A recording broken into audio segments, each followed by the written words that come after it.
Hi అండి, నేను మీ Shravani. Welcome to Shravani Telugu వంటలు. ఈరోజు వీడియోలో క్యాటరింగ్ స్టైల్లో పప్పు అయితే చూపించబోతున్నాను.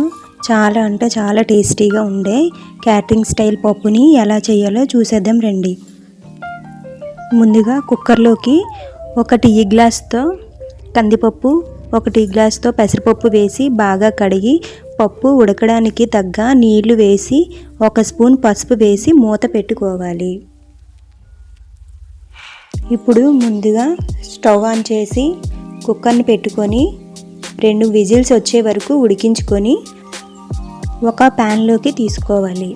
ఇప్పుడు స్టవ్ ఆన్ చేసి ప్యాన్ పెట్టుకొని 3-4 టేబుల్ స్పూన్లు ఆయిల్ వేసి ఆయిల్ మరిగిన తర్వాత 1 కప్పు ఉల్లిపాయ ముక్కలు వేసి వేగిన తర్వాత 1 కప్పు టమాటా ముక్కలు వేసి బాగా కలుపుకొని మగ్గినంత వరకు ఉడికించుకోవాలి.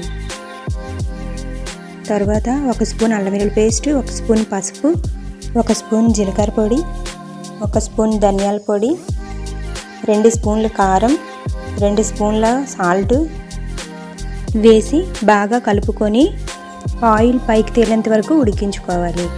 ముందుగా ఉడకపెట్టుకున్న పప్పులోకి వేసి బాగా కలుపుకుంటూ 2 నిమిషాల పాటు ఉడికించుకోవాలి.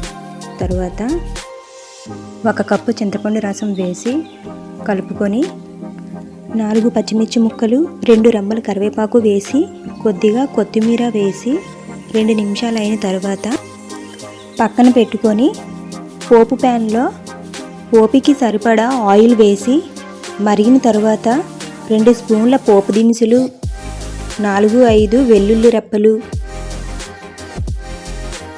4 ఎండుమిర్చి, కొద్దిగా కరివేపాకు, 1 స్పూన్ ఇంగువ వేసి కలుపుకొని బాగా వేగిన తర్వాత పప్పులో వేసుకుంటే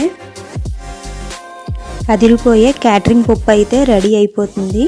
సో నా వీడియో మీకు నచ్చినట్లయితే లైక్ చేయండి, షేర్ చేయండి, సబ్స్క్రైబ్ చేసుకోవడం మాత్రం మర్చిపోకండి. మళ్ళీ నెక్స్ట్ వీడియోలో కలుద్దాం. Tata, bye bye.